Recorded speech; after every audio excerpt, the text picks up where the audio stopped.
നമസ്കാരം. ഇന്ത്യൻ ഭരണ സംവിധാനത്തിലെ ഏറ്റവും പ്രധാനപ്പെട്ട 2 പദവികളാണ് രാഷ്ട്രപതിയും ഗവർണറും.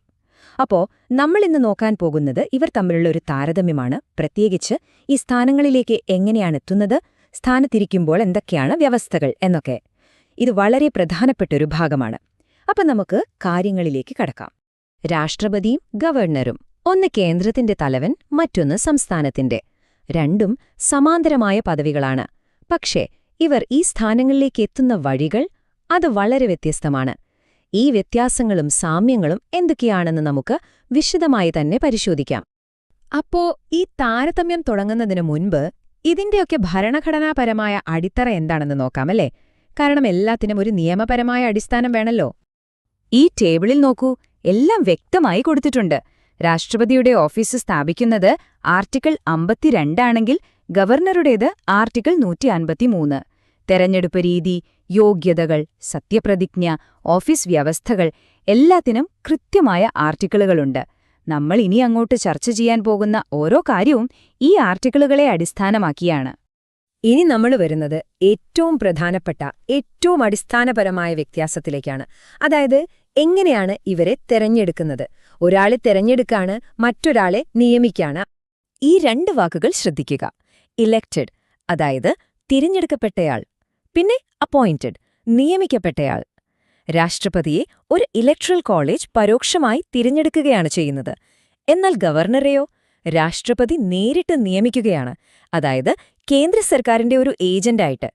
ഈ ഒരൊറ്റ വ്യത്യാസം തന്നെ ഈ 2 പദവികളുടെയും സ്വഭാവത്തെ മൊത്തത്തിൽ മാറ്റുന്നു.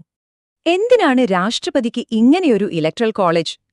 കാരണം രാഷ്ട്രപതി ഇന്ത്യ എന്ന യൂണിയന്റെ മുഴുവൻ തലവനാണ്.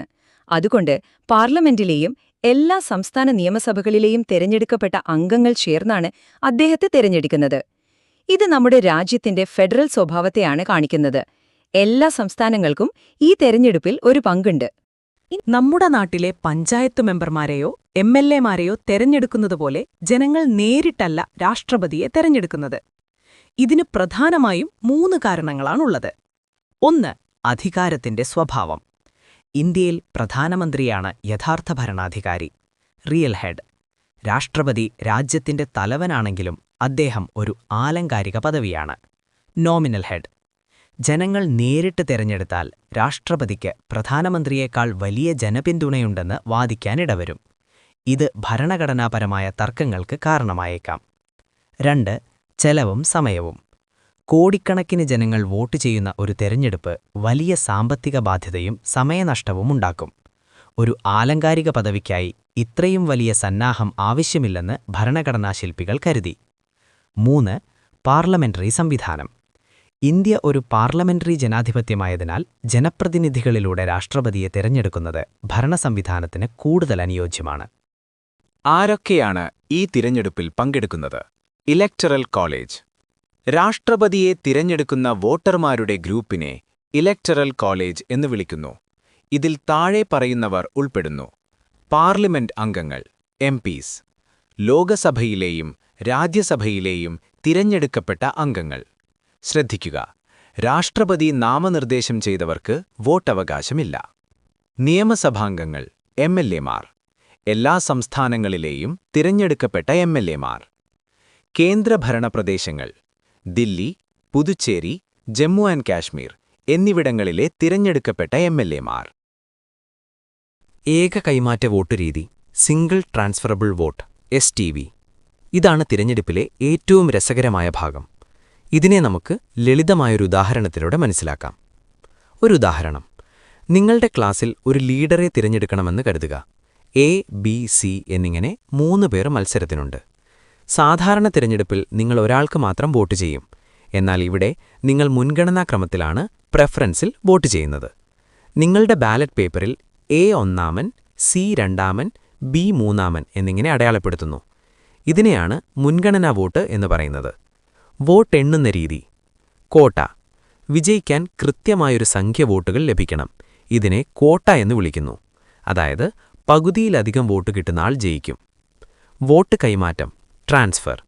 ആദ്യഘട്ടത്തിൽ ആർക്കും പകുതി വോട്ട് കിട്ടിയില്ലെങ്കിൽ എന്ത് സംഭവിക്കും? ഏറ്റവും കുറവ് വോട്ട് കിട്ടിയ ആളെ, ഉദാഹരണത്തിന് ബിയെ, മത്സരത്തിൽ നിന്ന് ഒഴിവാക്കും. ബിക്ക് വോട്ട് ചെയ്തവർ അവരുടെ രണ്ടാം മുൻഗണനയായ ആരെയാണോ തിരഞ്ഞെടുത്തത് ആ വോട്ടുകൾ മറ്റ് സ്ഥാനാർത്ഥികൾക്ക്, അതായത് AC, കൈമാറും. ഇത്തരത്തിൽ ഒരാൾക്ക് ക്വോട്ട ലഭിക്കുന്നതുവരെ ഈ പ്രക്രിയ തുടരും. അതുകൊണ്ടാണ് ഇതിനെ ഏക കൈമാറ്റ വോട്ട് എന്ന് വിളിക്കുന്നത്. ഇനി ഗവർണറുടെ കാര്യം നോക്കാം. ആർട്ടിക്കിൾ 155 അനുസരിച്ച് രാഷ്ട്രപതിയുടെ ഇഷ്ടപ്രകാരം അഥവാ പ്ലഷർ ഓഫ് ദ പ്രസിഡന്റാണ് ഗവർണർ പദവിയിൽ തുടരുന്നത്. ഇതിന്റെ ശരിക്കുമുള്ള അർത്ഥമെന്താ? കേന്ദ്ര സർക്കാരിന് താൽപ്പര്യമുള്ളിടത്തോളം കാലം. അതായത് കേന്ദ്രവും സംസ്ഥാനവും തമ്മിലുള്ള ഒരു പ്രധാന കണ്ണിയായാണ് ഗവർണർ പ്രവർത്തിക്കുന്നത്. ശരി, തിരഞ്ഞെടുപ്പ് അല്ലെങ്കിൽ നിയമനം എങ്ങനെയാണെന്ന് നമ്മൾ കണ്ടു. ഇനി അടുത്ത സ്റ്റെപ്പ് എന്താ? ഈ സ്ഥാനങ്ങളിലിരിക്കാൻ എന്ത് യോഗ്യതകളാണ് വേണ്ടത്? അതോടൊപ്പം ഇവരെടുക്കുന്ന സത്യപ്രതിജ്ഞയെക്കുറിച്ചും നമുക്ക് നോക്കാം. ഈ ടേബിൾ നോക്കൂ. ഇന്ത്യൻ പൗരനായിരിക്കണം, 35 വയസ്സ് പൂർത്തിയാകണം, ലാഭകരമായ മറ്റൊരു പദവി വഹിക്കാൻ പാടില്ല. ഇതൊക്കെ രണ്ടു പേർക്കും ഒരുപോലെയാണ്. പക്ഷെ ദാ ഇവിടെയാണ് ആ പ്രധാനപ്പെട്ട വ്യത്യാസം വരുന്നത്. ശ്രദ്ധിക്കണം. രാഷ്ട്രപതിയാകാൻ ലോക്സഭാംഗമായി തിരഞ്ഞെടുക്കപ്പെടാനുള്ള യോഗ്യത നിർബന്ധമാണ്. എന്നാൽ ഗവർണർക്ക് അങ്ങനെയൊരു വ്യവസ്ഥ ഭരണഘടനയിൽ പറയുന്നില്ല. ഇത് പരീക്ഷകളിൽ പലപ്പോഴും തെറ്റിപ്പോകാൻ സാധ്യതയുള്ള ഒരു ഭാഗമാണ്. ഭരണഘടനയിൽ പറയുന്ന യോഗ്യതകൾക്കു പുറമെ ഗവർണറുടെ നിയമനത്തിൽ കാലാകാലങ്ങളായി പാലിച്ചുവരുന്ന ചില കീഴ്വഴക്കങ്ങൾ കൂടിയുണ്ട്. ഒന്ന്, ഗവർണർ ആ സംസ്ഥാനത്തിന് പുറത്തുള്ള ആളായിരിക്കണം. പ്രാദേശിക രാഷ്ട്രീയത്തിൽ ഇടപെടാതിരിക്കാനും നിഷ്പക്ഷത ഉറപ്പാക്കാനുമാണിത്. 2, ഗവർണറെ നിയമിക്കുന്നതിനു മുൻപ് രാഷ്ട്രപതി ആ സംസ്ഥാനത്തെ മുഖ്യമന്ത്രിയുമായി ഒന്ന് കൂടിയാലോചിക്കുന്നത് നല്ലതാണ്. ഇനി സത്യപ്രതിജ്ഞയുടെ കാര്യം. ഇവിടെയും ആ ഒരു ഫെഡറൽ ഘടന നമുക്ക് കാണാൻ പറ്റും. യൂണിയന്റെ തലവനായ രാഷ്ട്രപതിക്ക് രാജ്യത്തെ പരമോന്നത നീതിപീഠത്തിന്റെ തലവനായ ചീഫ് ജസ്റ്റിസ് ഓഫ് ഇന്ത്യയാണ് സത്യവാചകം ചൊല്ലിക്കൊടുക്കുന്നത്. സംസ്ഥാനത്തിന്റെ തലവനായ ഗവർണർക്ക് ആ സംസ്ഥാനത്തെ ഏറ്റവും വലിയ കോടതിയുടെ തലവനായ ഹൈക്കോടതി ചീഫ് ജസ്റ്റിസും.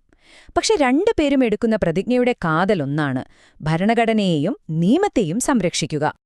ഓക്കെ, അപ്പോ നിയമനമായി, യോഗ്യതയായി, സത്യപ്രതിജ്ഞയും കഴിഞ്ഞു. ഇനി ഇവർ ഈ പദവിയിലിരിക്കുമ്പോൾ എന്തൊക്കെ കണ്ടീഷൻസാണ് പാലിക്കേണ്ടത്?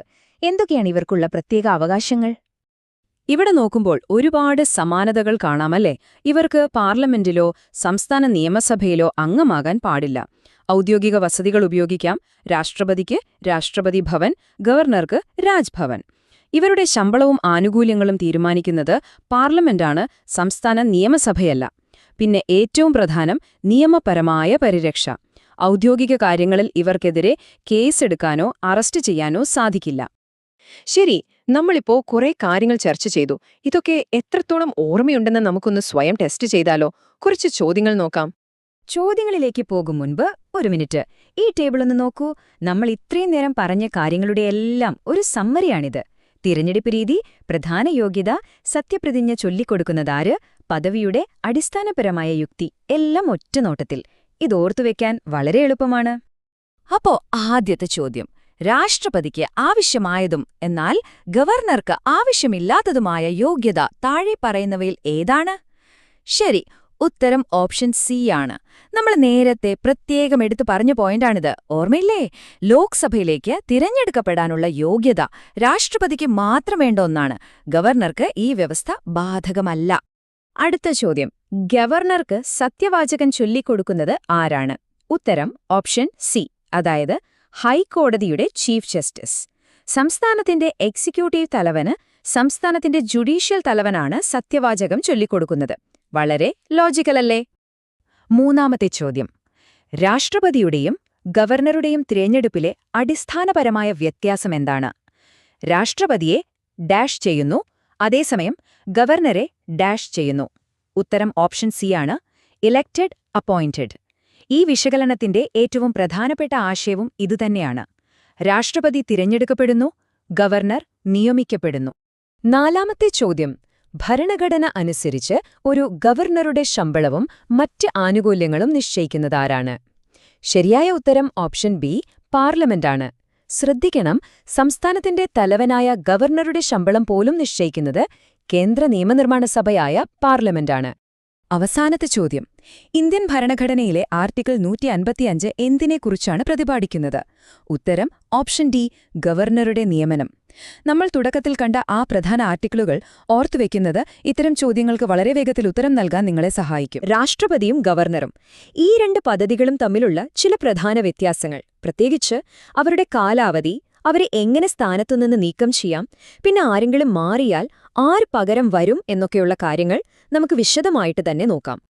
അപ്പോ നമ്മൾ ഇതൊരു ഓർഡറിലാണ് നോക്കാൻ പോകുന്നത്. ആദ്യം തന്നെ ഇവരുടെ കാലാവധിയെപ്പറ്റി സംസാരിക്കും. പിന്നെ എങ്ങനെയാണ് ഇവരെ സ്ഥാനത്തുനിന്ന് മാറ്റുന്നതെന്ന് നോക്കാം. ഒരൊഴിവ് വന്നാൽ എന്ത് സംഭവിക്കും? ഈ വ്യത്യാസങ്ങൾക്കൊക്കെ പിന്നിലുള്ള കാരണമെന്താണ്? അവസാനം ഈ പഠിച്ച കാര്യങ്ങൾ വെച്ച് UPSCക്ക് വരാൻ സാധ്യതയുള്ള കുറച്ച് ചോദ്യങ്ങളും നമുക്ക് പരിചയപ്പെടാം. ശരി, അപ്പൊ നമുക്ക് ആദ്യത്തെ ഭാഗത്തേക്ക് കടക്കാം. ഒറ്റനോട്ടത്തിൽ നോക്കിയാൽ രാഷ്ട്രപതിയുടെയും ഗവർണറുടെയും കാലാവധി ഒന്നാണെന്ന് തോന്നും, രണ്ടും 5 വർഷം. പക്ഷെ അതിന്റെ ഉള്ളിലേക്ക് നോക്കുമ്പോഴാണ് യഥാർത്ഥ വ്യത്യാസം നമുക്ക് മനസ്സിലാവുക. കണ്ടില്ലേ, ഭരണഘടനയുടെ ആർട്ടിക്കിൾ 56 രാഷ്ട്രപതിക്കും ആർട്ടിക്കിൾ 156 ഗവർണർക്കും 5 വർഷത്തെ കാലാവധിയാണ് പറയുന്നത്. അപ്പോൾ പേപ്പറിൽ നോക്കുമ്പോൾ രണ്ടും ഒരുപോലെയിരിക്കും. എന്നാൽ ചില സൂക്ഷ്മമായ വ്യത്യാസങ്ങൾ ഇവിടെയുണ്ട്. രണ്ടുപേർക്കും 5 വർഷം തികയും മുൻപ് രാജിവെക്കാം. രാഷ്ട്രപതി ഉപരാഷ്ട്രപതിക്കും ഗവർണർ രാഷ്ട്രപതിക്കുമാണ് രാജി നൽകേണ്ടത്. പിന്നെ പുതിയ ആൾ വരുന്നതുവരെ കാലാവധി കഴിഞ്ഞാലും അവർക്ക് തുടരാം. പക്ഷേ യഥാർത്ഥ ട്വിസ്റ്റ് വരുന്നത് ഇവരുടെ കാലാവധിയുടെ സുരക്ഷിതത്വത്തിലാണ്. അതാണ് നമ്മൾ അടുത്തതായി കാണാൻ പോകുന്നത്. ഇതാണ് ഏറ്റവും പ്രധാനപ്പെട്ട പോയിന്റ്. രാഷ്ട്രപതിക്ക് ആ 5 വർഷമെന്നത് ഒരു ഉറപ്പുള്ള കാലാവധിയാണ്, ഒരു സെക്യൂരിറ്റിയുണ്ട്. എന്നാൽ ഗവർണറുടെ കാര്യമോ? അത് പൂർണ്ണമായും പ്ലെഷർ ഓഫ് ദ പ്രസിഡന്റ്, അതായത് രാഷ്ട്രപതിയുടെ അഭീഷ്ടത്തെ ആശ്രയിച്ചിരിക്കും. എന്താണ് ഈ പ്ലെഷർ എന്ന് പറയുന്നത്? അതാണ് ഈ 2 പദവികളെയും വേർതിരിക്കുന്ന പ്രധാന ഘടകം.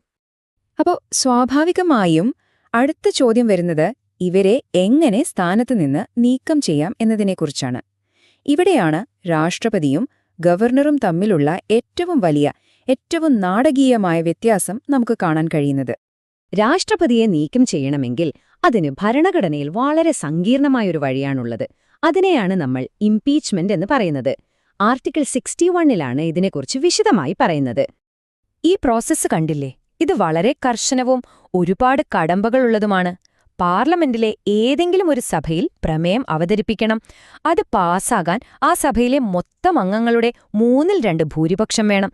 എന്നിട്ട് അടുത്ത സഭ അത് അന്വേഷിക്കണം. അവിടെയും ഇതേ ഭൂരിപക്ഷത്തിൽ പാസ്സാകണം. ചുരുക്കിപ്പറഞ്ഞാൽ രാഷ്ട്രപതിയെ മാറ്റുന്നത് അത്ര എളുപ്പമുള്ള കാര്യമല്ല. ഇനി നമുക്ക് ഗവർണറുടെ കാര്യം നോക്കാം. രാഷ്ട്രപതിയുടെ ഇത്രയും വലിയ നടപടിക്രമങ്ങളൊന്നും ഗവർണറുടെ കാര്യത്തിലില്ല. ഇവിടെ കാര്യങ്ങൾ വളരെ സിമ്പിളാണ്. ഗവർണർ പദവിയിലിരിക്കുന്നത് നമ്മൾ നേരത്തെ പറഞ്ഞ ഡോക്ട്രിൻ ഓഫ് പ്ലെജർ അനുസരിച്ചാണ്. അതിനർത്ഥം രാഷ്ട്രപതിക്ക് എപ്പോൾ വേണമെങ്കിലും ഒരു കാരണം പോലും വ്യക്തമാക്കാതെ ഒരു ഗവർണറെ സ്ഥാനത്ത് നിന്ന് മാറ്റാൻ സാധിക്കും. എന്തിനാണ് മാറ്റുന്നത് എന്ന് കോടതിയിൽ പോലും ചോദ്യം ചെയ്യാൻ പറ്റില്ല. അപ്പോ ഈ താരതമ്യം നോക്കുമ്പോൾ തന്നെ പ്രധാന വ്യത്യാസം നമുക്ക് പിടികിട്ടും, അല്ലേ? രാഷ്ട്രപതിയെ മാറ്റണമെങ്കിൽ പാർലമെന്റ് തന്നെ വിചാരിക്കണം, അതിന് ഭരണഘടനാ ലംഘനം എന്ന കാരണം വേണം. എന്നാൽ ഗവർണറെ മാറ്റാൻ രാഷ്ട്രപതിയുടെ ഒരു തീരുമാനം മതി, പ്രത്യേകിച്ച് കാരണങ്ങളൊന്നും വേണ്ട. ഒന്ന് നിയമനിർമ്മാണ സഭയുടെ നിയന്ത്രണത്തിലും മറ്റൊന്ന് എക്സിക്യൂട്ടീവിന്റെ നിയന്ത്രണത്തിലുമാണ്. ശരി, ഇനി അടുത്ത സാഹചര്യം. മരണം, രാജി അല്ലെങ്കിൽ സ്ഥാനത്ത് നിന്നും നീക്കം ചെയ്യുന്നത് കാരണം ഈ പദവികളിൽ ഒരൊഴിവ് വന്നാൽ എന്ത് സംഭവിക്കും? ആരാണ് ആ സ്ഥാനത്തേക്ക് വരുന്നത്? നമുക്ക് നോക്കാം. രാഷ്ട്രപതിയുടെ കാര്യത്തിൽ ഭരണഘടന വളരെ വ്യക്തമായ ഒരു പിന്തുടർച്ചാക്രമം തന്നെ നൽകുന്നുണ്ട്. എന്നാൽ ഗവർണറുടെ കാര്യത്തിൽ അതത്ര കർശനമല്ല, കുറച്ചുകൂടി ഫ്ലെക്സിബിളാണ്. ഈ ടേബിൾ നോക്കൂ. രാഷ്ട്രപതിയുടെ പദവി ഒഴിഞ്ഞാൽ ഉപരാഷ്ട്രപതി ആക്ടിംഗ് പ്രസിഡന്റാകും. ഉപരാഷ്ട്രപതിയും ഇല്ലെങ്കിലോ? അപ്പോൾ സുപ്രീം കോടതി ചീഫ് ജസ്റ്റിസ് വരും. അദ്ദേഹവുമില്ലെങ്കിലോ? സുപ്രീം കോടതിയിലെ ഏറ്റവും സീനിയറായ ജഡ്ജി. കണ്ടില്ലേ, കൃത്യമായൊരു പ്ലാനുണ്ട്. പക്ഷെ ഗവർണറുടെ കാര്യത്തിൽ രാഷ്ട്രപതിക്ക് ഉചിതമെന്ന് തോന്നുന്ന ക്രമീകരണങ്ങൾ ചെയ്യാം. സാധാരണയായി അവിടുത്തെ ഹൈക്കോടതി ചീഫ് ജസ്റ്റിസിനാണ് താൽക്കാലിക ചുമതല നൽകാറ്. ഇതുവരെ നമ്മൾ ഈ വ്യത്യാസങ്ങൾ എന്തൊക്കെയാണെന്ന് കണ്ടു. ഇനി എന്തിനാണ് ഈ വ്യത്യാസങ്ങൾ എന്ന് നോക്കാം. ഇതിന് പിന്നിലെ ഒരു ഭരണഘടനാപരമായ യുക്തിയുണ്ട്. നിങ്ങളുടെ മെയിൻസ് പരീക്ഷയിലെ ഉത്തരങ്ങൾക്ക് ഈ ഭാഗം വളരെ പ്രധാനപ്പെട്ടതാണ്. ഗവർണർക്ക് ഒരു ഇരട്ട റോളുണ്ട്. 1, സംസ്ഥാനത്തിന്റെ ഭരണഘടനാപരമായ തലവൻ. 2, കേന്ദ്ര സർക്കാരിന്റെ ഒരു ഏജന്റ്. ഈ ഒരു പോയിന്റ് മനസ്സിൽ വെച്ചാൽ ബാക്കി കാര്യങ്ങൾ എളുപ്പത്തിൽ മനസ്സിലാക്കാം. അപ്പോ ഇതിന്റെയൊക്കെ പിന്നിലുള്ള ലോജിക് എന്താണെന്ന് വെച്ചാൽ, രാഷ്ട്രപതിയുടെ ആ സുരക്ഷിതമായ കാലാവധി അത് നമ്മുടെ രാജ്യത്തിന്റെ സ്ഥിരതയുടെ ഒരു പ്രതീകമാണ്. രാഷ്ട്രീയ മാറ്റങ്ങൾ വന്നാലും രാഷ്ട്രതലവൻ അവിടെ ഭദ്രമായിരിക്കും. നേരെ മറിച്ച് ഗവർണറുടെ ഈയൊരു ആശ്രിതത്വമുണ്ടല്ലോ, അത് സംസ്ഥാനങ്ങളുടെ മേൽ ഒരു നിയന്ത്രണം നിലനിർത്താനുള്ള കേന്ദ്രത്തിന്റെ ഭരണഘടനാപരമായ അധികാരത്തെയാണ് കാണിക്കുന്നത്. ഇന്ത്യയുടെ ആ ക്വാസി ഫെഡറൽ ഘടനയുടെ ഒരു പ്രധാന ഭാഗമാണിത്. ശരി, നമ്മളിപ്പോൾ ഒരുപാട് കാര്യങ്ങൾ പഠിച്ചു. ഇനി നിങ്ങളുടെ അറിവൊന്ന് പരീക്ഷിച്ചാലോ? UPSC പരീക്ഷയുടെ രീതിയിലുള്ള ചില ചോദ്യങ്ങളും നോക്കാം. ഒന്നാമത്തെ ചോദ്യം: രാഷ്ട്രപതിയുടെ കാലാവധിക്ക് നല്ല ഉറപ്പുണ്ട്, പക്ഷെ ഗവർണർക്കതില്ല. ഈ ഒരു വ്യത്യാസം നമ്മുടെ ഫെഡറൽ സിസ്റ്റത്തിൽ അവർക്കുള്ള വ്യത്യസ്ത റോളുകളെപ്പറ്റി എന്താണ് പറഞ്ഞു തരുന്നത്? ഒന്ന് ആലോചിച്ചു നോക്കൂ. ഒരാൾ രാജ്യത്തിന്റെ തലവൻ, മറ്റൊരാൾ കേന്ദ്രത്തിന്റെ ഏജന്റ്. ഈ രണ്ട് റോളുകളും അവരുടെ കാലാവധിയുമായി എങ്ങനെ ബന്ധപ്പെട്ടിരിക്കുന്നു? അടുത്ത ചോദ്യം: രാഷ്ട്രപതിയുടെ ഇംപീച്ച്മെന്റ് ഒരു അർദ്ധനീതിന്യായ പ്രക്രിയയാണ്, അല്ലാതെ പൂർണ്ണമായും രാഷ്ട്രീയപരമല്ല. ഈ പ്രസ്താവനയെ ആർട്ടിക്കിൾ 61 വച്ച് ഒന്ന് വിമർശനാത്മകമായി വിലയിരുത്താമോ?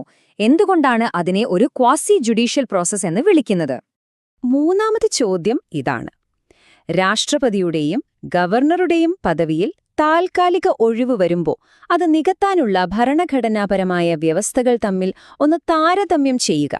ഈ വ്യത്യാസങ്ങൾ അവരുടെ സ്ഥാനങ്ങളെക്കുറിച്ച് എന്താണ് നമ്മളോട് പറയുന്നത്?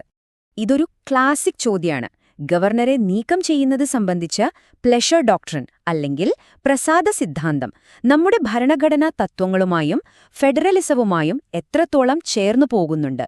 ഇതിനെ അനുകൂലിച്ചും പ്രതികൂലിച്ചും വാദങ്ങൾ നിരത്താമോ?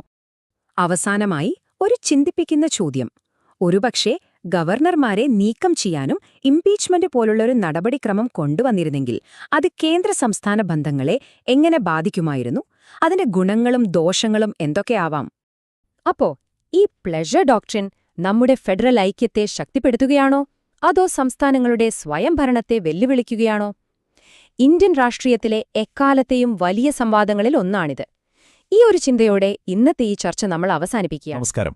ഇന്ന് നമ്മൾ ഇന്ത്യൻ ഭരണഘടനയിലെ വളരെ പ്രധാനപ്പെട്ട 2 പദവികളെക്കുറിച്ചാണ് സംസാരിക്കാൻ പോകുന്നത്. കേന്ദ്രത്തിൽ നമ്മുടെ രാഷ്ട്രപതി, പിന്നെ സംസ്ഥാനങ്ങളിൽ ഗവർണർ. ഒറ്റനോട്ടത്തിൽ ഇരുവരുടെയും റോളുകൾ ഏതാണ്ട് ഒരുപോലെയാണെന്ന് നമുക്ക് തോന്നാം. പക്ഷേ സത്യത്തിൽ അതാണോ അവസ്ഥ?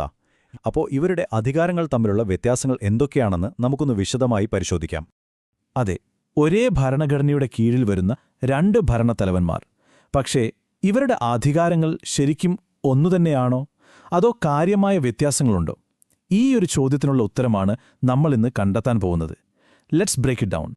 ഓക്കെ, അപ്പോൾ നമുക്കാദ്യം തന്നെ ഇവരുടെ അധികാരങ്ങളുടെ ഒരു രൂപരേഖ, ഒരു മാപ്പ് തയ്യാറാക്കാം. അതായത് വിശദാംശങ്ങളിലേക്ക് പോകുന്നതിന് മുൻപ് ആർക്കൊക്കെ എന്തൊക്കെ അധികാരപരിധി ഉണ്ട് എന്ന് വ്യക്തമായി മനസ്സിലാക്കേണ്ടത് വളരെ അത്യാവശ്യമാണ്, അല്ലേ? ആദ്യം നമുക്ക് രാഷ്ട്രപതിയുടെ അധികാരങ്ങൾ നോക്കാം. പ്രധാനമായും നമുക്കിതിനെ 7 തിരിക്കാം. നിങ്ങൾ ഈ സ്ക്രീനിൽ കാണുന്നതുപോലെ executive, legislative, financial, judicial, diplomatic, military, പിന്നെ എമർജൻസി പവർ. യൂണിയൻ തലത്തിലുള്ള അധികാരങ്ങളുടെ ഒരു സമ്പൂർണ്ണ ചിത്രമാണിത്. ഇനി നേരെ ഗവർണറുടെ അധികാരങ്ങളിലേക്ക് വരാം. ഇവിടെയാണ് ഏറ്റവും പ്രധാനപ്പെട്ട ആദ്യത്തെ വ്യത്യാസം നമ്മൾ കാണാൻ പോകുന്നത്. നോക്കൂ, രാഷ്ട്രപതിയുടെ ആദ്യത്തെ 4 അധികാരങ്ങൾ, അതായത് executive, legislative, financial, judicial powers ഗവർണർക്കുമുണ്ട്. പക്ഷേ ആ ഗ്രേ കളറിൽ കാണിച്ചിരിക്കുന്നത് കണ്ടോ? ഡിപ്ലോമാറ്റിക്, മിലിറ്ററി, എമർജൻസി പവേഴ്സ്, ഈ 3 എണ്ണവും ഗവർണർക്കില്ല. കാരണം ഇവ രാജ്യത്തിന്റെ പൊതുവായ, അതായത് ദേശീയ പ്രാധാന്യമുള്ള കാര്യങ്ങളാണ്. അതുകൊണ്ടുതന്നെ അത് രാഷ്ട്രപതിക്ക് മാത്രം നൽകിയിട്ടുള്ള അധികാരങ്ങളാണ്. ഇതാണ് ഒന്നാമത്തെ കീ ഡിഫറൻസ്. ഈ ടേബിള് ഒന്ന് ശ്രദ്ധിച്ചു നോക്കൂ. ഇവർക്ക് 2 പേർക്കും പൊതുവായിട്ടുള്ള ആ 4 അധികാരങ്ങൾ യൂണിയൻ തലത്തിലും സംസ്ഥാന തലത്തിലും എങ്ങനെയാണ് പ്രവർത്തിക്കുന്നതെന്ന് ഇത് വളരെ വ്യക്തമാക്കുന്നുണ്ട്. ഉദാഹരണത്തിന്, കേന്ദ്രത്തിൽ രാഷ്ട്രപതി പ്രധാനമന്ത്രിയെ നിയമിക്കുമ്പോൾ അതേ റോള് സംസ്ഥാനത്ത് ഗവർണർ മുഖ്യമന്ത്രിയെ നിയമിച്ചുകൊണ്ട് നിർവഹിക്കുന്നു. നമ്മുടെ ഫെഡറൽ സിസ്റ്റത്തിന്റെ ഒരു യഥാർത്ഥ പ്രതിഫലനം തന്നെയാണിത്. ഒരേപോലെയുള്ള ഘടന, പക്ഷേ വ്യത്യസ്ത തലങ്ങളിൽ പ്രവർത്തിക്കുന്നു. ശരി, ഇനി നമുക്ക് ഈ ചർച്ചയുടെ ഏറ്റവും പ്രധാനപ്പെട്ട ഭാഗത്തേക്ക് കടക്കാം: വീറ്റോ പവർ. UPSC പരീക്ഷകളിലെ ഒരു സ്ഥിരം സാന്നിധ്യമാണിത്. നിയമനിർമ്മാണ സഭകൾ പാസാക്കുന്ന ബില്ലുകളോട് വേണ്ട എന്ന് പറയാനുള്ള ഈ അധികാരം രാഷ്ട്രപതിയും ഗവർണറും ഉപയോഗിക്കുന്നതിൽ എന്തൊക്കെ വ്യത്യാസങ്ങളുണ്ട് നമുക്ക് നോക്കാം. അപ്പോൾ എന്താണ് ഈ വീറ്റോ പവർ എന്ന് പറഞ്ഞാൽ? വളരെ സിമ്പിളാണ്. പാർലമെന്റോ നിയമസഭയോ പാസാക്കുന്നൊരു ബിൽ നിയമമാകുന്നതിൽ നിന്ന് തടയാൻ എക്സിക്യൂട്ടീവ് ഹെഡിനുള്ള അധികാരമാണിത്. ഒരു തരം ബ്രേക്ക് എന്ന് വേണമെങ്കിൽ പറയാം. ഈ ടേബിൾ ശരിക്കും ഒരു ഗെയിം ചേഞ്ചറാണ്. ഇതിലൊന്ന് ശ്രദ്ധിച്ചു നോക്കിക്കേ. ആദ്യത്തെ കാര്യം, ഗവർണർക്ക് പോക്കറ്റ് വീറ്റോ എന്നൊരു സംഭവമില്ല. അതായത് ഒരു ബില്ല് കിട്ടിയാൽ അത് വെറുതെ പോക്കറ്റിലിട്ട് നടക്കാൻ പറ്റില്ല. ഒന്നുകിൽ സമ്മതം നൽകണം, അല്ലെങ്കിൽ തടഞ്ഞുവെക്കണം, അതുമല്ലെങ്കിൽ തിരിച്ചയക്കണം, അതുമല്ലെങ്കിൽ രാഷ്ട്രപതിക്ക് വേണ്ടി മാറ്റിവെക്കണം. എന്തെങ്കിലും ഒരു ആക്ഷൻ എടുത്തേ പറ്റൂ. പക്ഷേ അതിലും ഇൻട്രസ്റ്റിംഗ് ആയ കാര്യം ആ മൂന്നാമത്തെ കോളത്തിലാണ്. ഒരു സ്റ്റേറ്റ് ബില്ല് ഗവർണർ പ്രസിഡന്റിന് വേണ്ടി റിസർവ് ചെയ്താൽ പിന്നെ കളി മാറും. അവിടെ പ്രസിഡന്റിന്റെ അധികാരം അബ്സല്യൂട്ടാണ്. അതിനെ മറികടക്കാൻ സ്റ്റേറ്റ് ലെജിസ്ലേച്ചറിന് കഴിയില്ല. ഇതാണ് ഏറ്റവും ക്രൂഷ്യലായ പോയിന്റ്. ഒരു ബില്ല് പാസ്സായാൽ അത് നിയമമാകുമോ? അതോ ഒരാൾക്കത് നിർത്തിവെക്കാനോ തിരികെ അയക്കാനോ അല്ലെങ്കിൽ നേരെ കൊല്ലാനോ പറ്റുമോ? ഈ ഒരാളാണ് യൂണിയൻ ലെവലിൽ ഇന്ത്യയുടെ പ്രസിഡന്റ്, സ്റ്റേറ്റ് ലെവലിൽ ഗവർണർ. ഈ അധികാരമാണ് വീറ്റോ പവർ. ഇന്ന് നമുക്ക് മനസ്സിലാക്കാം, ഇന്ത്യയിൽ എത്ര തരത്തിലുള്ള വീറ്റോ പവറുണ്ട്, എങ്ങനെ പ്രവർത്തിക്കുന്നു, യഥാർത്ഥ ജീവിത ഉദാഹരണങ്ങളോടെ. വീറ്റോ എന്നത് ലാറ്റിൻ ഭാഷയിൽ നിന്നുള്ള വാക്കാണ്. അർത്ഥം ഐ ഫോബിഡ് അഥവാ ഞാൻ അനുവദിക്കുന്നില്ല.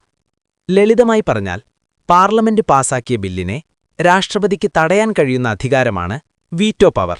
പക്ഷേ ഇന്ത്യയിൽ രാഷ്ട്രപതിക്ക് എല്ലാ തരത്തിലുള്ള വീറ്റോ പവറുമില്ല. അതിനാൽ ഇന്ത്യയിലുള്ള 3 പ്രധാന തരങ്ങൾ നമുക്ക് വ്യക്തമായി മനസ്സിലാക്കാം. ഇന്ത്യയിലെ 3 തരത്തിലുള്ള veto power: absolute veto, suspensive veto, pocket veto. Absolute veto, പൂർണ്ണ നിരസിക്കൽ. ആശയം: രാഷ്ട്രപതി ഒരു ബില്ലിന് ഒപ്പിടാതെ പൂർണ്ണമായി തള്ളിക്കളയുക. അങ്ങനെ സംഭവിച്ചാൽ ആ ബിൽ നിയമമാകില്ല, തീർന്നു. എപ്പോൾ ഉപയോഗിക്കുന്നു? പ്രൈവറ്റ് മെമ്പർ ബില്ലാണെങ്കിൽ, മിനിസ്റ്റർ അവതരിപ്പിച്ച സർക്കാർ മാറിയ ശേഷമുള്ള ബില്ലാണെങ്കിൽ. ഇന്ത്യൻ ഉദാഹരണം: 1954 പെപ്സോ അപ്രോപ്രിയേഷൻ ബിൽ. രാഷ്ട്രപതി doctor Rajendra Prasad absolute veto ഉപയോഗിച്ചു. സസ്പെൻസീവ് വീറ്റോ, താൽക്കാലിക തടസ്സം. ആശയം: രാഷ്ട്രപതി ബില്ലിനെ തിരികെ പാർലമെന്റിലേക്ക് അയക്കും. പാർലമെന്റ് വീണ്ടും പാസാക്കിയാൽ രാഷ്ട്രപതി ഒപ്പിടേണ്ടിവരും. അതായത് ഇതൊരു താൽക്കാലിക തടസ്സം മാത്രമാണ്. മണി ബില്ലിൽ സസ്പെൻസീവ് വീറ്റോ ഇല്ല. മണി ബിൽ തിരികെ അയക്കാൻ രാഷ്ട്രപതിക്ക് കഴിയില്ല. പോക്കറ്റ് വീറ്റോ, മൗന വീറ്റോ അഥവാ സൈലന്റ് പവർ. ആശയം: രാഷ്ട്രപതി ബില്ലിനെ ഒപ്പിടാതെയും നിരസിക്കാതെയും വെറുതെ കയ്യിൽ വെച്ചിരിക്കും. സമയപരിധിയില്ല, എത്ര കാലം വേണമെങ്കിലും പിടിച്ചുവെക്കാം. ഇതാണ് പോക്കറ്റ് വീറ്റോ. ഇന്ത്യൻ ഉദാഹരണം: 1986 ഇന്ത്യൻ പോസ്റ്റ് ഓഫീസ് അമെൻമെന്റ് ബിൽ. രാഷ്ട്രപതി ഗ്യാനി സെയിൽ സിംഗ്. ബിൽ മാധ്യമസ്വാതന്ത്ര്യത്തെ ബാധിക്കുന്നതായിരുന്നു. രാഷ്ട്രപതി ഒപ്പിടാതെ സൂക്ഷിച്ചു. ഇത് ഇന്ത്യയിലെ പ്രശസ്ത പോക്കറ്റ് വീറ്റോ കേസാണ്. അപ്പോ ഇവിടെയാണ് കഥയിലൊരു ട്വിസ്റ്റ് വരുന്നത്. ഗവർണർ ഒരു ബില്ല് രാഷ്ട്രപതിയുടെ പരിഗണനയ്ക്ക് വേണ്ടി മാറ്റിവെക്കുന്നത് വെറുമൊരു നടപടിക്രമമല്ല, മറിച്ച് സംസ്ഥാന നിയമനിർമ്മാണത്തിൽ കേന്ദ്രത്തിനൊരു നിയന്ത്രണം നൽകുന്ന, ഒരു മേൽനോട്ടം വഹിക്കാനുള്ള വളരെ പ്രധാനപ്പെട്ട ഒരു സംവിധാനം കൂടിയാണത്. ഈ ഫ്ലോ ചാർട്ട് നോക്കൂ, ഇത് കാര്യങ്ങൾ കൂടുതൽ വ്യക്തമാക്കും. സ്റ്റെപ്പ് 1 സംസ്ഥാന നിയമസഭ ബിൽ പാസ്സാക്കുന്നു. സ്റ്റെപ്പ് 2 ഗവർണർ അത് രാഷ്ട്രപതിക്ക് വേണ്ടി റിസർവ് ചെയ്യുന്നു. രാഷ്ട്രപതിക്ക് അത് കിട്ടിക്കഴിഞ്ഞാൽ 3 ഓപ്ഷനുകളുണ്ട്: സമ്മതിക്കാം, തടഞ്ഞുവെക്കാം, അല്ലെങ്കിൽ തിരിച്ചയക്കാം. ഇനി തിരിച്ചയച്ച ബില്ല് നിയമസഭ വീണ്ടും പാസ്സാക്കി അയച്ചാലോ? അതാണ് സ്റ്റെപ്പ് 5. യൂണിയൻ ബില്ലിന്റെ കാര്യത്തിലാണെങ്കിൽ പ്രസിഡന്റ് ഒപ്പിടാൻ ബാധ്യസ്ഥനാണ്. പക്ഷേ ഇവിടെ സ്റ്റേറ്റ് ബില്ലിന്റെ കാര്യത്തിൽ അങ്ങനെയൊരു ബാധ്യതയുമില്ല. അതായത് രാഷ്ട്രപതിയുടെ വീറ്റോയെ മറികടക്കാൻ സംസ്ഥാന നിയമസഭയ്ക്ക് കഴിയില്ല. സംസ്ഥാന ബില്ലുകളുടെ മേൽ രാഷ്ട്രപതിക്കുള്ളത് അബ്സല്യൂട്ട് വീറ്റോ ആണ്, സസ്പെൻസീവ് വീറ്റോ അല്ല. ഇത് കൃത്യമായി ആ ആശയം പറയുന്നു. അതായത് രാഷ്ട്രപതിയുടെ തീരുമാനം അവിടെ ഫൈനലാണ്. അപ്പോൾ എന്താണ് ഇതിന്റെ എല്ലാം അർത്ഥം? സംസ്ഥാനങ്ങൾ ഉണ്ടാക്കുന്ന നിയമങ്ങൾ ദേശീയ താൽപ്പര്യങ്ങൾക്കോ ഭരണഘടനയുടെ അടിസ്ഥാന തത്വങ്ങൾക്കോ എതിരാവുന്നില്ല എന്ന് ഉറപ്പുവരുത്താനുള്ള ഒരുതരം സേഫ്റ്റി മെക്കാനിസമാണ് ഈ അധികാരം. ഇത് നമ്മുടെ ഫെഡറൽ ഘടനയിൽ കേന്ദ്രത്തിനുള്ള മേൽനോട്ട അധികാരത്തെയാണ് കാണിക്കുന്നത്. ഓക്കേ, നമ്മളിപ്പോൾ ഒരുപാട് കാര്യങ്ങൾ ചർച്ച ചെയ്തു. ഇനിയിപ്പോൾ നമ്മൾ പഠിച്ച കാര്യങ്ങളൊക്കെ എത്രത്തോളം മനസ്സിലായി എന്ന് സ്വയം ഒന്ന് പരിശോധിച്ചാലോ? കുറച്ച് പ്രാക്ടീസ് ചോദ്യങ്ങൾ നോക്കാം. ചോദ്യങ്ങളിലേക്ക് പോകുന്നതിനു മുൻപ് ഈ 3 പ്രധാന വ്യത്യാസങ്ങൾ ഒന്നുകൂടി മനസ്സിൽ ഉറപ്പിച്ചോളൂ. 1. രാഷ്ട്രപതിക്ക് മാത്രമുള്ള മിലിറ്ററി, ഡിപ്ലോമാറ്റിക്, എമർജൻസി പവേഴ്സ്. 2. ഗവർണർക്ക് പോക്കറ്റ് വീറ്റോ ഇല്ല. 3. രാഷ്ട്രപതിക്ക് വേണ്ടി റിസർവ് ചെയ്ത ബില്ലുകളിൽ അദ്ദേഹത്തിന്റെ വീറ്റോയെ മറികടക്കാൻ സംസ്ഥാനത്തിന് കഴിയില്ല. ഈ 3 പോയിന്റുകൾ വളരെ പ്രധാനപ്പെട്ടതാണ്. ഒന്നാമത്തെ ചോദ്യമിതാണ്: താഴെ പറയുന്നവയിൽ ഗവർണർക്ക് ഇല്ലാത്ത അധികാരം ഏതാണ്? നമ്മൾ ഈ ചർച്ച തുടങ്ങിയപ്പോൾ തന്നെ പറഞ്ഞ ആദ്യത്തെ പ്രധാന വ്യത്യാസമോർത്തു നോക്കൂ. ഇനി രണ്ടാമത്തെ ചോദ്യം: ഒരു സംസ്ഥാന ബിൽ ഗവർണറുടെ മുന്നിൽ വരുമ്പോൾ അദ്ദേഹത്തിന് ചെയ്യാൻ സാധിക്കാത്ത കാര്യം എന്താണ്? നമ്മുടെ വീറ്റോ പവർ ടേബിൾ ഓർത്താൽ ഉത്തരം വളരെ എളുപ്പമാണ്, പ്രത്യേകിച്ച് പോക്കറ്റ് വീറ്റോയെക്കുറിച്ച് നമ്മൾ പറഞ്ഞത്. മൂന്നാമത്തെ ചോദ്യം ആർട്ടിക്കിൾ 201-നെക്കുറിച്ചാണ്. രാഷ്ട്രപതി തിരിച്ചയച്ചൊരു സംസ്ഥാന ബിൽ നിയമസഭ വീണ്ടും പാസാക്കി അയച്ചാൽ രാഷ്ട്രപതി എന്തു ചെയ്യണം? ഇതാണ് നമ്മൾ ചർച്ച ചെയ്ത ഏറ്റവും നിർണായകമായ വ്യത്യാസം. അടുത്ത ചോദ്യം, ഒരു ബിൽ രാഷ്ട്രപതിക്ക് വേണ്ടി റിസർവ് ചെയ്യാനുള്ള ഗവർണറുടെ അധികാരം അത് എന്തിന്റെ ഉദാഹരണമാണ്? അതിന്റെ ഭരണഘടനാപരമായ പ്രാധാന്യം എന്താണ്? അവസാനത്തെ ചോദ്യം, ഇന്ത്യൻ രാഷ്ട്രപതിക്ക് എങ്ങനെയാണ് പോക്കറ്റ് വീറ്റോ ഉപയോഗിക്കാൻ കഴിയുന്നത്? അതിന്റെ ഭരണഘടനാപരമായ അടിസ്ഥാനം എന്താണ്? ഈ ചർച്ച അവസാനിപ്പിക്കുമ്പോൾ നിങ്ങൾക്ക് ചിന്തിക്കാൻ വേണ്ടി ഒരു ചോദ്യം തരികയാണ്. ഗവർണർക്ക് ഒരു ഇരട്ട റോളുണ്ട്, അല്ലേ? സംസ്ഥാനത്തിന്റെ ഭരണതലവൻ എന്ന റോളും കേന്ദ്രത്തിന്റെ ഒരു ഏജന്റ് എന്ന റോളും. ഈ ഒരു ഇരട്ട റോൾ നമ്മുടെ ഫെഡറൽ സംവിധാനത്തിലെ അധികാര സന്തുലിതാവസ്ഥയെ എങ്ങനെയാണ് രൂപപ്പെടുത്തുന്നത്? ഇതിനെക്കുറിച്ച് ചിന്തിക്കുന്നത് കേന്ദ്ര സംസ്ഥാന ബന്ധങ്ങളെക്കുറിച്ചുള്ള നിങ്ങളുടെ അറിവിനെ കൂടുതൽ ആഴത്തിലാക്കാൻ സഹായിക്കും. ഈ വിഷയത്തെക്കുറിച്ചുള്ള കൂടുതൽ വിശകലനങ്ങളുമായി വീണ്ടും കാണാം. നന്ദി. ഇന്ന് നമ്മൾ വിശകലനം ചെയ്യാൻ പോകുന്നത് ഇന്ത്യൻ ഭരണഘടനയിലെ വളരെ പ്രധാനപ്പെട്ടതും എന്നാൽ പലപ്പോഴും സംശയങ്ങളുണ്ടാക്കുന്നതുമായ ഒരു വിഷയമാണ്. രാഷ്ട്രപതിയുടെയും ഗവർണറുടെയും അസാധാരണ അധികാരങ്ങൾ. നിയമങ്ങളുണ്ടാക്കാനും കോടതി വിധികൾ പോലും ഒരു പരിധിവരെ തിരുത്താനും ഇവർക്ക് എങ്ങനെയാണ് സാധിക്കുന്നത്? ഈ അധികാരങ്ങൾ തമ്മിലുള്ള പ്രധാന വ്യത്യാസങ്ങൾ എന്തെല്ലാമാണ്? വരൂ, നമുക്കിതിലേക്ക് ആഴത്തിലിറങ്ങിച്ചെല്ലാം. ഒന്നാലോചിച്ചു നോക്കൂ. നമ്മുടെ ജനാധിപത്യം എന്ന് പറയുന്നത് നിയമനിർമ്മാണ സഭകളുടെയും കോടതികളുടെയും മേൽക്കോയ്മയിൽ കെട്ടിപ്പടുത്തപ്പെട്ട ഒന്നാണ്, അല്ലേ? നിയമമുണ്ടാക്കുന്നത് പാർലമെന്റ്, ശിക്ഷ വിധിക്കുന്നത് കോടതി. അങ്ങനെയുള്ളൊരു സിസ്റ്റത്തില് എക്സിക്യൂട്ടീവിന്റെ തലപ്പത്തിരിക്കുന്ന രാഷ്ട്രപതിക്കും ഗവർണർക്കും എങ്ങനെയാണ് സ്വന്തമായി നിയമങ്ങളുണ്ടാക്കാനും കോടതിയുടെ ശിക്ഷാവിധിയിൽ ഇടപെടാനും സാധിക്കുന്നത്? ഇതൊരു വലിയ ചോദ്യമാണ്. ഇതിന്റെ ഉത്തരം നമ്മുടെ ഭരണഘടന തന്നെ നൽകുന്ന ചില എക്സ്ട്രോർഡിനറി പവേഴ്സ് അഥവാ അസാധാരണ അധികാരങ്ങളിലാണ് ഒളിഞ്ഞിരിക്കുന്നത്. അപ്പൊ നമുക്ക് ഓരോന്നായിട്ട് പരിശോധിക്കാം. ആദ്യം തന്നെ ഇവരുടെ നിയമനിർമ്മാണ അധികാരത്തെക്കുറിച്ച് സംസാരിക്കാം. അതായത് ഓർഡിനൻസ് മേക്കിംഗ് പവർ. എന്താണിത്? പാർലമെന്റോ സംസ്ഥാന നിയമസഭയോ സമ്മേളിക്കാത്ത സമയങ്ങളിൽ ഒരു നിയമം അത്യാവശ്യമായി വന്നാൽ എന്തു ചെയ്യും? അവിടെയാണ് രാഷ്ട്രപതിക്കും ഗവർണർക്കും ഓർഡിനൻസ് വഴി നിയമം കൊണ്ടുവരാൻ സാധിക്കുന്നത്. നമുക്ക് പ്രസിഡന്റും ഗവർണറും തമ്മിലുള്ള ഈ അധികാരത്തിലെ വ്യത്യാസങ്ങൾ നോക്കാം. ഓർക്കുക, ഈ അധികാരങ്ങളൊന്നും ആരും വെറുതെ കൊടുത്തതല്ല. ഇതിന്റെ എല്ലാം ഉറവിടം നമ്മുടെ ഭരണഘടന തന്നെയാണ്. പ്രസിഡന്റിന്റെ ഓർഡിനൻസ് അധികാരത്തെക്കുറിച്ച് പറയുന്നത് ആർട്ടിക്കിൾ 123-ലാണ്. ഇനി ഗവർണറുടെ കാര്യം വരുമ്പോൾ അത് ആർട്ടിക്കിൾ 213-ലാണ്. കണ്ടോ, 123, 213 ഓർത്തിരിക്കാൻ എളുപ്പമുള്ള നമ്പറുകളാണല്ലേ? UPSC പരീക്ഷയ്ക്ക് ഈ ആർട്ടിക്കിൾ നമ്പറുകൾ വളരെ പ്രധാനപ്പെട്ടതാണ്, മറക്കരുത്. ഇനി നമുക്ക് ഈ രണ്ട് അധികാരങ്ങളും ഒന്ന് താരതമ്യം ചെയ്ത് നോക്കാം. ഈ ടേബിൾ നോക്കിയാൽ കാണാം പല കാര്യങ്ങളിലും സാമ്യതകളുണ്ട്. പാർലമെന്റ് ചേരാത്തപ്പോൾ പ്രസിഡന്റ്, നിയമസഭ ചേരാത്തപ്പോൾ ഗവർണർ. രണ്ടും സഭ വീണ്ടും ചേരുമ്പോൾ 6 ആഴ്ചയ്ക്കകം അംഗീകാരം നേടണം. ഇതൊക്കെ ശരി തന്നെ. പക്ഷേ യഥാർത്ഥ വ്യത്യാസം വരുന്നത് എവിടെയാണെന്നറിയാമോ? അത് അവരുടെ അധികാരപരിധിയിലാണ്, അതായത് ജൂറിസ്ഡിക്ഷനില്. പ്രസിഡന്റിന് യൂണിയൻ ലിസ്റ്റിലെയും കൺകറന്റ് ലിസ്റ്റിലെയും വിഷയങ്ങൾ ഓർഡിനൻസ് ഇറക്കാം. എന്നാൽ ഗവർണറുടെ അധികാരം സ്റ്റേറ്റ് ലിസ്റ്റിലും കൺകറന്റ് ലിസ്റ്റിലുമായി ഒതുങ്ങുന്നു. ഇതാണ് ഏറ്റവും പ്രധാനപ്പെട്ട പോയിന്റ്. അപ്പോ ഗവർണറുടെ ഈ അധികാരം ഒരു ആബ്സല്യൂട്ട് പവറാണോ? ഒരിക്കലുമല്ല. അവിടെയാണ് ഒരു പ്രധാനപ്പെട്ട ക്യാച്ച് വരുന്നത്. ഈ പറയുന്ന 3 പ്രത്യേക സാഹചര്യങ്ങളിൽ ഒരു ഓർഡിനൻസ് ഇറക്കുന്നതിനു മുൻപ് ഗവർണർക്ക് പ്രസിഡന്റിന്റെ നിർദ്ദേശം തേടേണ്ടിവരും. ചുരുക്കി പറഞ്ഞാൽ ഗവർണറുടെ അധികാരം പൂർണ്ണമായും സ്വതന്ത്രമല്ല. കേന്ദ്രത്തിന്റെ ഒരു നിയന്ത്രണം അവിടെയുണ്ട്. ഇത് നമ്മുടെ ഫെഡറൽ സിസ്റ്റത്തിലെ ഒരു യൂണിറ്ററി ബയസിന്റെ ഉദാഹരണമാണ്. അപ്പോ നിയമനിർമ്മാണത്തിലെ ഈ അധികാര വ്യത്യാസം നമുക്ക് മനസ്സിലായില്ലേ? ഇനി നമുക്ക് എക്സിക്യൂട്ടീവിന്റെ മറ്റൊരു അസാധാരണ അധികാരത്തിലേക്ക് കടക്കാം. ഇതൊരു ജുഡീഷ്യൽ പവറാണ്, പാർഡണിംഗ് പവർ. അതായത് ശിക്ഷയിൽ ഇളവ് നൽകാനും മാപ്പ് നൽകാനുമുള്ള അധികാരം. ഇവിടെയും പ്രസിഡന്റും ഗവർണറും തമ്മിൽ കാര്യമായ വ്യത്യാസങ്ങളുണ്ട്. എന്തൊക്കെയാണവ എന്ന് നോക്കാം. ഓർഡിനൻസ് അധികാരത്തിന്റെ കാര്യം പറഞ്ഞതുപോലെ തന്നെ ഈ മാപ്പ് നൽകാനുള്ള അധികാരവും ഭരണഘടനയിൽ വ്യക്തമായി പറയുന്നുണ്ട്. പ്രസിഡന്റിന്റെ പാർഡണിംഗ് പവർ വരുന്നത് ആർട്ടിക്കിൾ 72-ലാണ്. ഗവർണറുടെ അധികാരം വരുന്നത് ആർട്ടിക്കിൾ 161-ലും. ഈ 2 ആർട്ടിക്കിളുകളും വളരെ പ്രധാനപ്പെട്ടതാണ്. പാർഡണിംഗ് പവർ എന്നത് എന്താണ്? ഒരു വ്യക്തി കോടതി വിധിപ്രകാരം ശിക്ഷിക്കപ്പെട്ടാൽ അത് കുറയ്ക്കാനോ മാറ്റാനോ പൂർണ്ണമായി ഒഴിവാക്കുന്നതിനോ ഉള്ള അധികാരം. രാജ്യത്തിന്റെ ഏറ്റവും ഉയർന്ന ഭരണകൂടത്തിനുള്ള അധികാരമാണ് പാർഡണിംഗ് പവർ. ഇന്ത്യയിൽ ഈ അധികാരമുള്ളവർ president of India, governor of state. എന്തിനാണ് ഈ അധികാരം? നീതിപാലനം യന്ത്രം പോലെയല്ല, മനുഷ്യസ്നേഹവും വേണ്ടതാണ്. കോടതി നിയമം നോക്കിയാണ് വിധി പറയുന്നത്. പക്ഷേ ഭരണകൂടം മാനുഷികത, സാഹചര്യം, പിഴവ്, പരിഷ്കാരം എന്നിവയും കാണും. അതിനാലാണ് pardoning power. Types of pardoning power. ഇപ്പോൾ നമുക്ക് ഈ അധികാരത്തിന്റെ 5 തരങ്ങൾ മനസ്സിലാക്കാം. പാർഡൺ, പൂർണ്ണമാപ്പ്. എല്ലാ ശിക്ഷയും പൂർണ്ണമായി ഒഴിവാക്കൽ.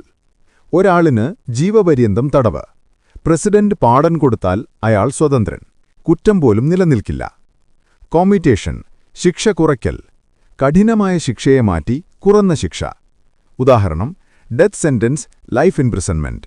Life imprisonment 10 years jail. Remission, കാലാവധി കുറയ്ക്കൽ. ശിക്ഷയുടെ തരമതെ, പക്ഷേ സമയം കുറയും. 10 വർഷം തടവ്, 6 വർഷം.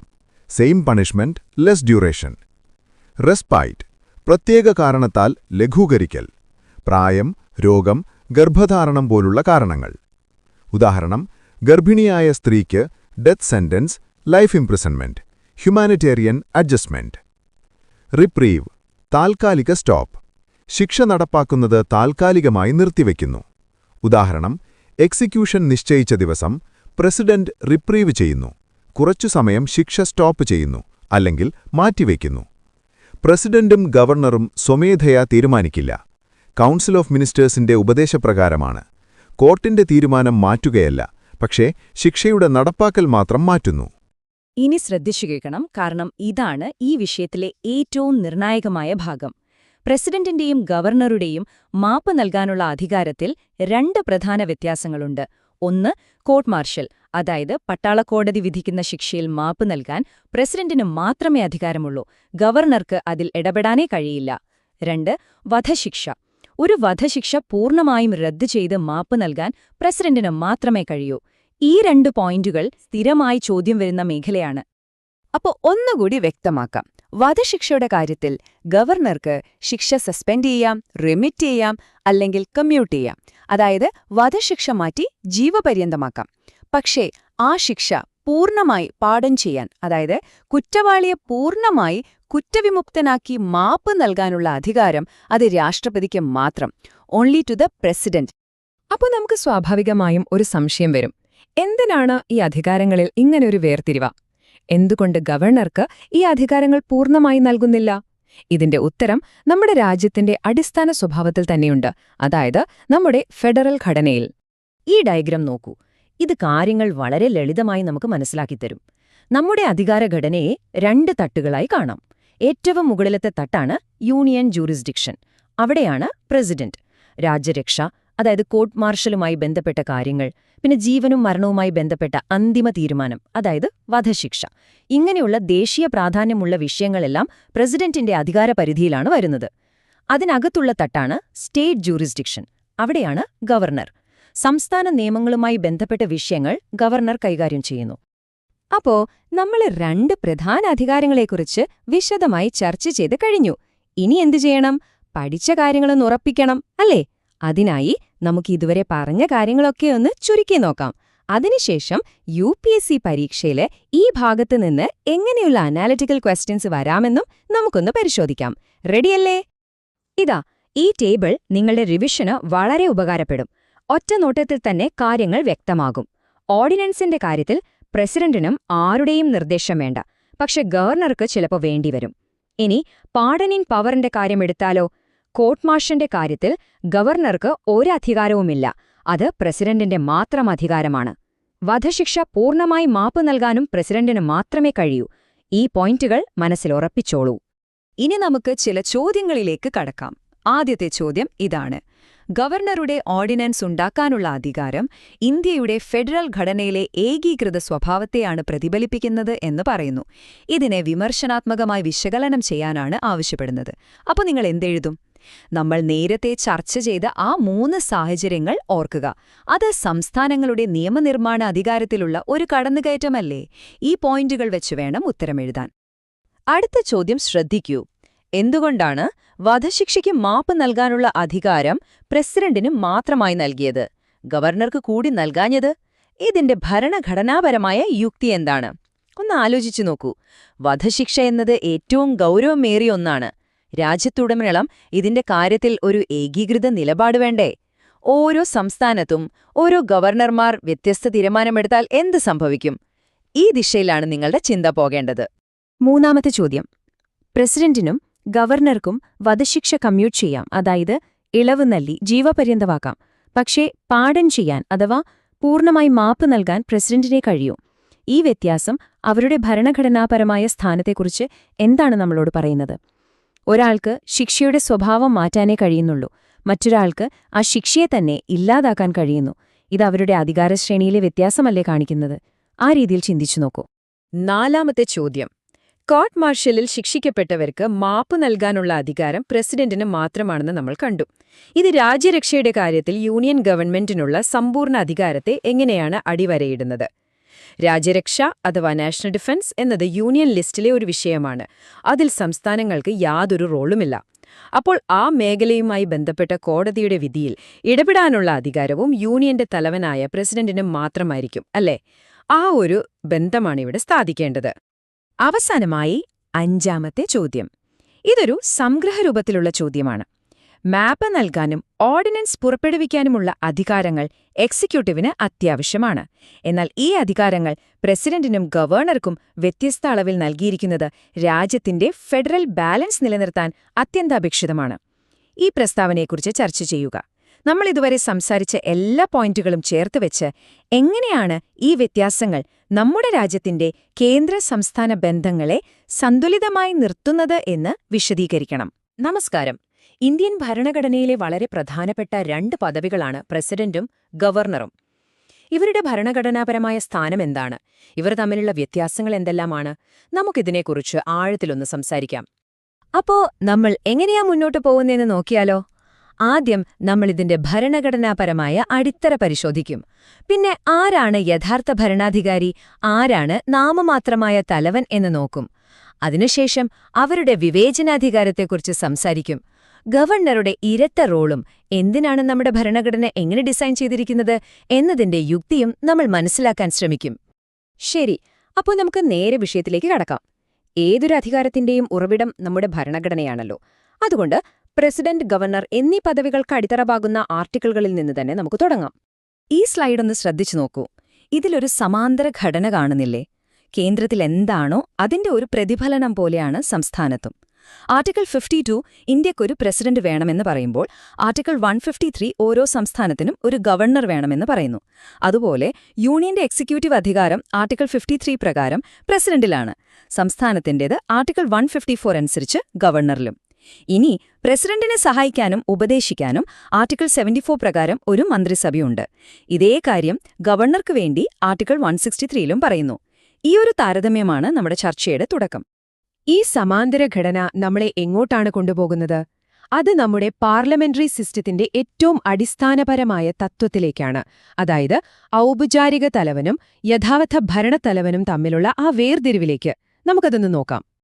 ആദ്യം നോമിനൽ എക്സിക്യൂട്ടീവ് അല്ലെങ്കിൽ ഡി ജൂറെ എക്സിക്യൂട്ടീവ്. വളരെ സിമ്പിളായി പറഞ്ഞാൽ ഇദ്ദേഹമാണ് രാഷ്ട്രത്തിന്റെ തലവൻ. എല്ലാ എക്സിക്യൂട്ടീവ് നടപടികളും എടുക്കുന്നത് ഇദ്ദേഹത്തിന്റെ പേരിലായിരിക്കും. പക്ഷേ ഇതൊരു നാമമാത്രമായ ഒരു ഭരണഘടനാപരമായ തലവൻ എന്ന പദവി മാത്രമാണ്. അപ്പൊ പിന്നെ ആരാണ് യഥാർത്ഥത്തിൽ ഭരിക്കുന്നത്? അതാണ് റിയൽ എക്സിക്യൂട്ടീവ് അല്ലെങ്കിൽ ഡിഫാക്ടോ എക്സിക്യൂട്ടീവ്. യഥാർത്ഥ അധികാരങ്ങൾ പ്രയോഗിക്കുന്നതും ഗവൺമെന്റിനെ നയിക്കുന്നതും പ്രധാനമന്ത്രിയും മുഖ്യമന്ത്രിയുമാണ്. ഈ ചിത്രം നോക്കൂ. വളരെ സിമ്പിളായിട്ട് കാര്യം മനസ്സിലാവും. ഏറ്റവും മുകളിൽ ഹെഡ് ഓഫ് സ്റ്റേറ്റായി പ്രസിഡന്റും ഗവർണറും, എന്നാൽ യഥാർത്ഥ അധികാരം കൈയാളുന്ന ഹെഡ് ഓഫ് ഗവൺമെന്റ് ആയി പ്രധാനമന്ത്രിയും മുഖ്യമന്ത്രിയും തൊട്ടു താഴെയും. ഇതാണ് നമ്മുടെ സിസ്റ്റം. നമ്മൾ ഈ പറഞ്ഞ കാര്യത്തിന് ഒരു അടിവരയിടുകയാണ് ഈ വാക്കുകൾ. അദ്ദേഹം പറയുന്നു, "the president is the nominal executive, while the prime minister is the real executive." ഇത് നമ്മുടെ എക്സിക്യൂട്ടീവിന്റെ പാർലമെന്ററി സ്വഭാവത്തെ കൃത്യമായി നിർവചിക്കുന്നു. അപ്പോൾ ഒരു സ്വാഭാവികമായ ചോദ്യം വരാം. ഈ 2 തലവന്മാരും എപ്പോഴും മന്ത്രിസഭ പറയുന്നത് കേൾക്കണോ? അവർക്ക് സ്വന്തമായി തീരുമാനങ്ങൾ എടുക്കാൻ അധികാരമില്ലേ? ആ ചോദ്യമാണ് നമ്മളെ ഡിസ്ക്രഷൻ അഥവാ വിവേചനാധികാരം എന്ന വളരെ പ്രധാനപ്പെട്ട ഒരു ആശയത്തിലേക്ക് എത്തിക്കുന്നത്. ഇവിടെയാണ് പ്രസിഡന്റും ഗവർണറും തമ്മിലുള്ള ഏറ്റവും വലിയ വ്യത്യാസം നമ്മൾ കാണാൻ പോകുന്നത്. പ്രസിഡന്റിന്റെ വിവേചനാധികാരം വളരെ പരിമിതമാണ്. അതിനെ സിറ്റുവേഷണൽ ഡിസ്ക്രിഷൻ എന്ന് പറയാം. അതായത് ചില പ്രത്യേക രാഷ്ട്രീയ സാഹചര്യങ്ങളിൽ മാത്രം ഉടലെടുക്കുന്നത്. ഭരണഘടനയിൽ അങ്ങനെയൊന്ന് എഴുതിവെച്ചിട്ടില്ല. എന്നാൽ ഗവർണറുടെ കാര്യം അങ്ങനെയല്ല. അദ്ദേഹത്തിന് സിറ്റുവേഷണൽ ഡിസ്ക്രിഷൻ കൂടാതെ ആർട്ടിക്കിൾ 163 പ്രകാരം കോൺസ്റ്റിറ്റ്യൂഷണൽ ഡിസ്ക്രിഷൻ കൂടിയുണ്ട്. ഇത് അദ്ദേഹത്തിന്റെ അധികാരപരിധി വളരെ വലുതാക്കുന്നു. ഈ ഡിസ്ക്രിഷൻ സ്പെക്ട്രം ചാർട്ട് നോക്കിയാൽ മതി, സംഗതി ക്ലിയർ ആവും. പ്രസിഡന്റ് ലിമിറ്റഡ് എന്ന ഭാഗത്തൊതുങ്ങുമ്പോൾ ഗവർണർ വൈഡർ എന്ന ഭാഗത്തേക്ക് നീങ്ങുന്നത് കണ്ടില്ലേ? ഈയൊരു അസന്തുലിത അവസ്ഥ മനസ്സിലാക്കുന്നത് വളരെ നിർണായകമാണ്. എന്തുകൊണ്ടാണ് ഗവർണർക്ക് ഇത്രയും വിവേചനാധികാരം കൂടുതൽ? അതിന്റെ ഉത്തരം അദ്ദേഹത്തിന്റെ ഒരു പ്രത്യേക സ്ഥാനത്താണ് ഒളിഞ്ഞിരിക്കുന്നത്. നമ്മുടെ ഫെഡറൽ ഘടനയിൽ ഗവർണർക്കുള്ള ആ ഇരട്ട റോൾ അതെന്താണെന്ന് നമുക്ക് അടുത്തതായി പരിശോധിക്കാം. പ്രസിഡന്റ് രാജ്യത്തിന്റെ മാത്രം തലവനാണ്. എന്നാൽ ഗവർണറോ? ലക്ഷ്മികാന്ത് പറയുന്നത് പോലെ ഗവർണർ കേന്ദ്ര സർക്കാരിന്റെ ഒരു ഏജന്റ് കൂടിയാണ്. അതുകൊണ്ട് തന്നെ അദ്ദേഹത്തിന്റെ ഓഫീസിന് ഒരു ഇരട്ട റോളുണ്ട്.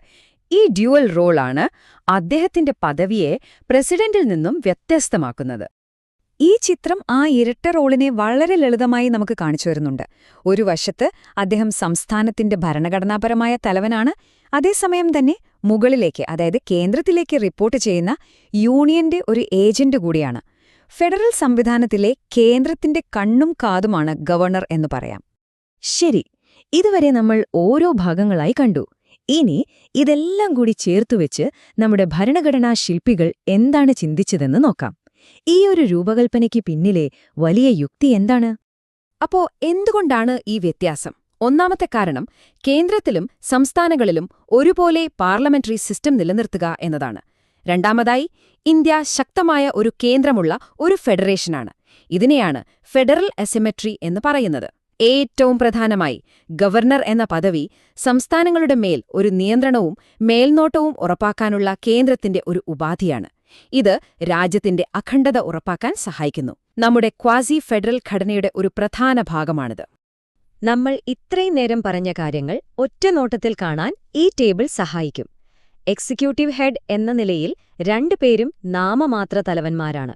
യഥാർത്ഥ അധികാരം പ്രധാനമന്ത്രിക്കും മുഖ്യമന്ത്രിക്കുമാണ്. എന്നാൽ ഡിസ്ക്രിഷന്റെ കാര്യത്തിൽ പ്രസിഡന്റിന് പരിമിതമായ അധികാരമേ ഉള്ളൂ. ഗവർണർക്ക് അത് ഭരണഘടനാപരമായും സാഹചര്യങ്ങൾക്കനുസരിച്ചും കൂടുതലുണ്ട്. ഫെഡറൽ റോളിൽ പ്രസിഡന്റ് രാഷ്ട്രതലവൻ മാത്രമാവുമ്പോൾ ഗവർണർ സംസ്ഥാന തലവനും കേന്ദ്രത്തിന്റെ ഏജന്റുമായും മാറുന്നു. അപ്പോ ഈ ചർച്ചയിൽ നിന്ന് നമ്മൾ ഓർത്തിരിക്കേണ്ട പ്രധാന പോയിന്റുകൾ എന്തൊക്കെയാണ്? പ്രസിഡന്റ്, ഗവർണർ പദവികൾ സമാന്തരമാണെങ്കിലും ഒന്നല്ല. ഏറ്റവും പ്രധാന വ്യത്യാസം അവരുടെ വിവേചനാധികാരത്തിലും ഗവർണറുടെ ഇരട്ട റോളിലുമാണ്. ഈ വ്യത്യാസം നമ്മുടെ ഭരണഘടനയുടെ ഒരു മനഃപൂർവമായ ഡിസൈനാണ്. കേന്ദ്രവും സംസ്ഥാനവും തമ്മിലുള്ള ഒരു സുപ്രധാന കണ്ണിയായി ഗവർണർ പ്രവർത്തിക്കുന്നു. ഈ വിഷയം ശരിക്കും മാസ്റ്റർ ചെയ്യണമെന്നുണ്ടെങ്കിൽ നിങ്ങൾ സ്വയം ഈ ചോദ്യങ്ങൾക്ക് ഉത്തരം കണ്ടെത്താൻ ശ്രമിക്കണം. ഇത് വെറും കാണാപ്പാഠം പഠിക്കാനുള്ളതല്ല, നമ്മൾ ഈ പറഞ്ഞ ആശയങ്ങൾ ഉപയോഗിച്ച് വിശകലനം ചെയ്യാനുള്ളതാണ്.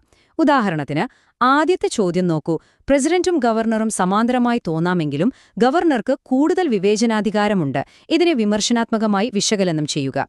ഇത്തരം ചോദ്യങ്ങൾക്കുത്തരം നൽകുമ്പോഴാണ് ഈ വിഷയം നിങ്ങൾക്ക് പൂർണ്ണമായി മനസ്സിലാവുക. ഇന്നത്തെ ഈ ചർച്ച നിങ്ങൾക്ക് പ്രയോജനപ്പെട്ടു എന്ന് കരുതുന്നു. അടുത്ത തവണ മറ്റൊരു വിഷയവുമായി കാണാം.